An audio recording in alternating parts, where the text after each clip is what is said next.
Olá! Dando continuidade então no projeto Esther. Nós já lemos o capítulo de número 1, 2, 3 e 4 do livro de Esther. Estamos hoje no capítulo de número 5, mas antes eu queria falar um pouquinho desse propósito para vocês. O propósito maior desse projeto é fazer as mulheres entenderem que, indiferente de que família são, de onde vieram, quando Deus escolhe para os seus propósitos, Ele nos faz como rainhas. Nós aprendemos a falar diferente, a nos comportar diferente, ganhamos autoridade e respeito no mundo espiritual. Estudamos muito sobre personalidade de pessoas, né? E essa personalidade de Esther nós estamos estudando. Nós entendemos que quando Deus quer, Ele faz a obra. E na própria palavra, Paulo diz isso em 1 Coríntios, no capítulo de número 1, no versículo de número 26 em diante, ele diz assim: Irmãos, reparai, pois, na vossa vocação, visto que não foram chamados muitos sábios, nem segundo a carne, nem muitos poderosos, nem muitos de nobre nascimento. Pelo contrário, Deus escolheu as coisas loucas do mundo para envergonhar os sábios, e escolheu as coisas fracas do mundo para envergonhar as fortes. E Deus escolheu as coisas humildes do mundo e desprezadas, e aquelas que não são, para reduzir as nadas as que são, a fim de que ninguém se glorie na presença de Deus. Não que as pessoas iriam ficar daquela forma em que foram escolhidas, porque o Senhor Deus, a palavra nos diz: vinde como estás, mas o próprio Deus nos capacita, mostrando assim no perfil dessa história, né? No perfil de Esther. Esther, sendo ela de uma descendência em que iria sofrer na cidadela de Suzã, ela foi escolhida porque Deus tinha um propósito: salvar, abençoar o povo dele, o povo judeu. A gente já viu todo o contexto dessa história. E nós entendemos aqui que aqui no capítulo 4, onde ela iria então, onde o povo de Esther iria sofrer perseguição. Mas, porém, ela sendo rainha, estando ela do lado do rei Assuero, ela falou com ele. Antes de falar com ele, ela temeu falar com ele. Porém, o tio dela, Mordecai, disse para ela que o propósito dela estar ali seria abençoar o povo dela, porque o povo dela iria sim receber socorro de qualquer parte, mas que não era acaso ela estar ali. Isso eu vejo na minha e na tua vida. Isso eu entendo os versículos da palavra onde diz que nós somos o sal da terra e a luz do mundo. É nessa hora, é nesse momento que nós provamos a diferença, né? É onde nós precisamos de uma esperança. Aonde nós encontramos a esperança? Na própria palavra do Senhor. Deus é tão maravilhoso. A palavra dele, ela foi escrita por homens, mas inspirada pelo Senhor. E hoje, em 2020, né, em todos esses anos, cada um de nós interpreta a palavra da sua forma, né? Da melhor forma em que você acha. Tem pessoas que discutem religião. Nós não discutimos religião. Nós aprendemos o que o Senhor nos ensinou. Nós vamos interpretar a palavra conforme nós entendemos. E o Senhor Jesus vem com o Espírito Santo, acalmando, mostrando o que é certo. Amém? Então, assim, para interpretar a palavra e aplicar a nossa vida no livro de Esther, vamos também ler o que aconteceu depois de Esther entrar em jejum para poder falar com o rei, porque ela temia o que o rei poderia fazer com ela. Porém, ela, recebendo então a ordem, o aviso de Mordecai, do tio dela, ela obedeceu, ela entrou em jejum para poder falar com o rei.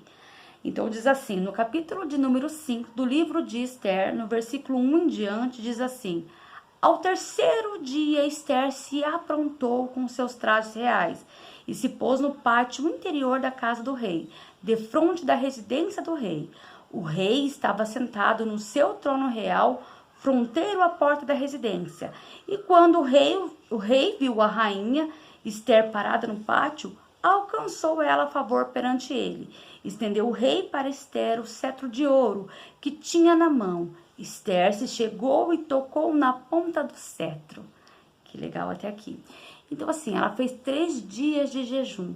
No terceiro dia de jejum, ela se vestiu então com as roupas reais e foi para o pátio. E foi para o pátio, mesmo assim, permaneceu calada.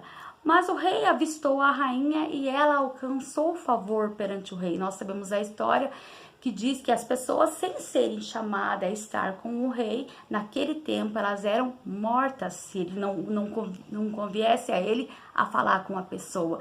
Tanto que Esther estava com esse medo, né? Porém, ela estava debaixo de jejum e ela precisava abençoar o povo dela.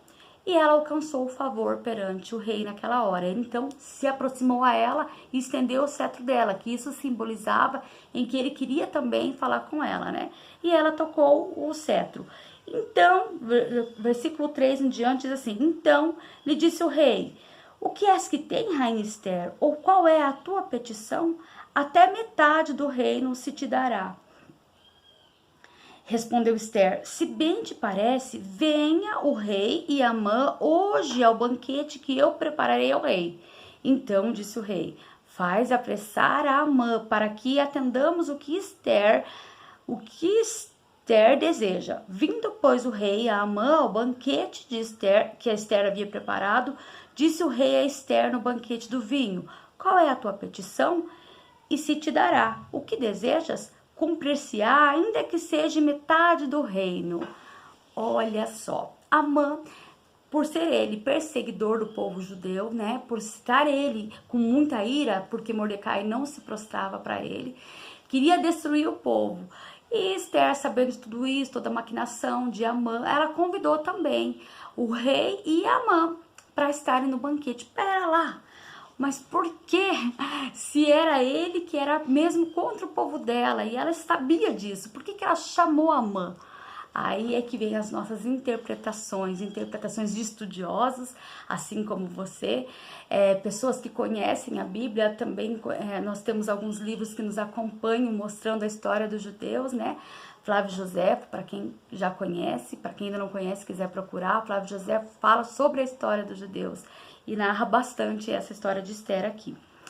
Esther, ela estava debaixo de jejum, então o Senhor Deus, quando ela estava debaixo de jejum, tenho certeza que era uma sabedoria dele na vida dela, falando o que ela deveria de fazer. Então ela falou para o rei que iria fazer esse banquete, que era para o rei e Amã estar ali. E olha o que aconteceu. No versículo 7 em diante, diz assim: então respondeu Esther e disse: a minha petição e desejo é o seguinte: se achei favor perante o rei, e se bem parecer ao rei conceder-me a petição e cumprir o meu desejo, venha o rei com Amã ao banquete que eles hei de preparar amanhã. E então farei segundo o que o rei me concede. Mais um banquete, ela pediu para que Amã e o rei estivessem. Eles estiveram naquele, e qual foi a tua petição, rainha Esther? É para que amanhã vocês voltem. Aí, o coração de Amã, então, se encheu de alegria, né? Por estar ele na presença da rainha Esther e do rei Assuero, e somente ele. Ali no versículo 9 em diante, diz assim: então saiu Amã naquele dia alegre e de bom ânimo, quando viu, porém, Mordecai à porta do rei, que não se levantara nem se movera diante dele, então se encheu de furor contra Mordecai. Amã, porém, se conteve e foi para casa, e mandou vir os seus amigos e a Zeres, sua mulher. E contou-lhes Amã a glória das suas riquezas e a multidão de seus filhos, e tudo o que o rei tinha engrandecido, e como tinham exaltado sobre os príncipes e os servos do rei. Disse mais Amã, a própria rainha Esther: a ninguém fez vir ao rei ao banquete que tinha preparado, senão a mim, e também para amanhã estou convidado por ela, juntamente com o rei. Porém, tudo isto não me satisfaz, enquanto eu ver o judeu Mardocai assentado à porta do rei. Então lhe disse Zeres, sua mulher, e todos os seus amigos: façam uma forca de 50 côvados de altura. Parando aqui, eu quero falar sobre essa forca de 50 côvados de altura. Seria para envergonhar ainda mais a Mordecai e aquilo que ele fez, para ficar de lição para todos aqueles que não se prostravam para Amã. E era bem alta essa forca, né? Por isso ela tinha tanta essa altura. Ele queria que todos daquele povo vissem que aqueles que não se prostrassem a ele, o que iria acontecer. Então, por isso essa altura tão alta. E pela manhã disse o rei, e pela manhã dize ao rei que nela enforque. Mordecai, então, entra alegre com o rei... Diz o rei que dá em forque. E então entra alegre com o rei ao banquete, e a sugestão da mulher dele foi aceita por Amã, que mandou levantar a forca. Olha só, todo o propósito de Amã contra o povo de Deus, né?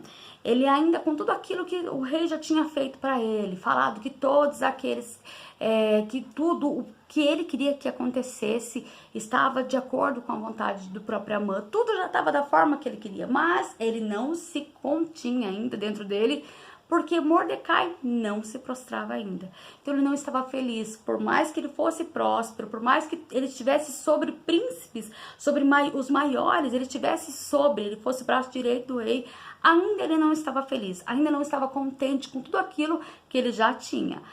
E daí nos mostra então que a mulher dele, maquinando também como ele o mal, querendo simplesmente olhar para a vontade e desejo do marido dela, mandou que levantasse essa forca tão alta, né?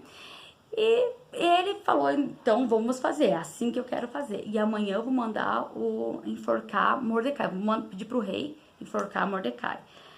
As coisas estão se encaixando da forma correta aqui, né? Olha só, a gente já consegue ver e entender o propósito de Deus. Muitas vezes nós nos colocamos sempre no lugar da rainha, né? Entendendo que Deus tem um propósito, que Ele quer nos usar, nós aprendemos a falar da forma dEle, nos dá inspiração, assim como esses vídeos, assim como esse propósito. Hoje, por causa dessa pandemia, essas lives acontecem. E eu também entendo como propósito de Deus, porque a palavra dele tem que ser anunciada a toda a nação. E qual seria a forma para que essa palavra chegasse a todas as pessoas, né? Então eu creio que essa oportunidade que Deus está nos dando é bem para que tudo aconteça, de Gênesis a Apocalipse, a volta do Senhor, né? O arrebatamento, tudo aquilo que nós aprendemos desde a nossa mocidade, tudo isso está acontecendo. E eu sei que o Senhor tem algo ainda maior para fazer em nossas vidas, assim como fez na vida da Rainha Esther. E você, mulher que me assiste, eu quero também dizer para você que se o Senhor tem um propósito na tua vida, não se envergonhe. O Senhor te chamou, Ele te escolheu, Ele vai colocar a palavra dEle, a vontade dEle no seu coração. Simplesmente diga, eis-me aqui, Senhor, faça em mim a tua vontade. Amém? E eu continuarei gravando, fazendo esses outros capítulos, nós vamos estar estudando. Queria dizer que nesse dia foi maravilhoso, as mulheres, elas até fizeram um vídeo depois comentando o que elas entenderam nesse capítulo, né? Elas disseram o que elas entenderam, até tem esses vídeos no Facebook da igreja, Casa de Oração, se vocês quiserem estar acompanhando. E as mulheres deixaram ali o que elas aprenderam, o que elas observaram. Eu tenho certeza que foi algo que marcou essa geração de Esther, e ainda hoje marca as nossas vidas. Aqueles que conhecem a Deus, aqueles que se debruçam a entender a palavra e a vontade de Deus, são marcados sim por essa história, porque ela foi verdadeira. Amém? Quero abençoar a tua vida, quero orar com você, abençoando e entregando esta palavra de edificação para nós. Senhor Deus e Pai, eu te louvo e eu te agradeço por esta oportunidade, Senhor. Sei, Senhor Jesus, que Tu nos escolhes, Senhor, para anunciar a Tua palavra, Senhor, para que o Teu amor se achegue, Senhor, no coração de outras pessoas. Senhor, muito obrigado, Senhor, por essa interpretação que o Senhor me deu, ó Pai, por poder te entender, Senhor Jesus, qual é a Tua vontade para a minha vida.